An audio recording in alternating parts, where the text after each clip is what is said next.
Suffer and succotash even, guys. We're going to do a little review here. Setting the scene is the first thing we talked about. We talked about time, place, and mood even. The next day, we talked about introducing characters. We talked about showing actions that characters did. We talked about dialogue, and we talked about physical appearance. Get ready to push your pause button because we're going to have you pause in just a minute. New topic.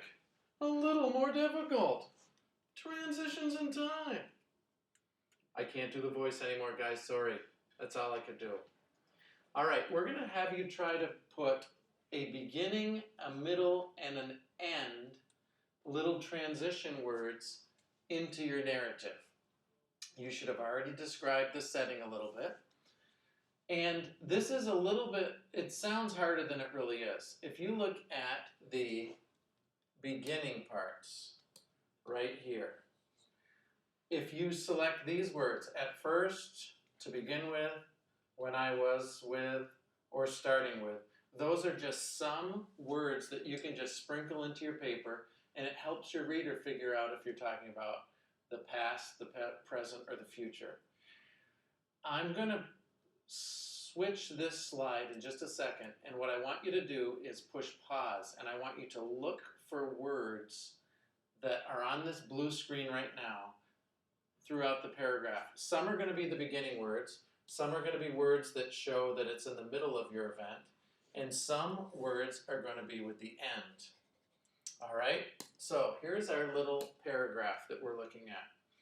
I'll do one with you to begin with, and then I want you to just push pause and see if you can find more. And you can just write them down on a separate piece of paper, on a scrap piece of paper, or if you want to try to figure out some way to take a picture of your screen, if you can do that while it's paused, you could do that with another app that you've downloaded. But this one starts right away with one, when. That is telling you that when this person was 6 or 7 years old, they're thinking back. They're not 6 or 7 anymore, so this is talking about the past. So I am going to stop talking for just a second. I want you to push pause right now and read through this paragraph by yourself and see if you can identify any other words. And there, again, they're going to be words that are either the beginning, the middle, or the end of your description. So push pause right now and look through some of those. Hopefully you did push pause. And I'm going to move to the next screen and I will show you some that we identified. So here are some. I already told you about when I was 6 or 7 years old. What I've done is I've underlined, highlighted them first of all. These are all transitions in time. And then some of the phrases, like this one down here, right down here, says during all of this arrow drawing. The reason that I underlined some in blue is because you're going to use these key words right here, like the during word. These words obviously are not going to be in your writing. You're going to have to add words in that fit with your description. But we've got used to take up here at the top. We've got never been seized by its sense.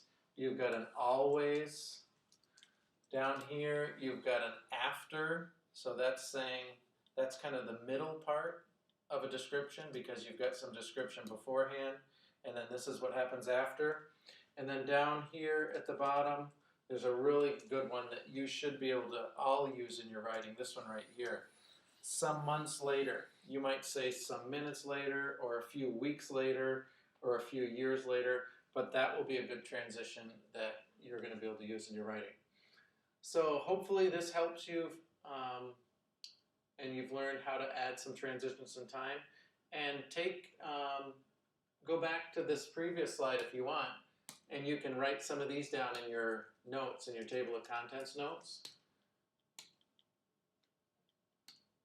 It's not going back. Hang on. This slide is the one I was talking about, but you can write some of these words right here down in your notes if you want. These, or these, or these, or even some of these, and then you'll have them so that you can use at any time with your writing.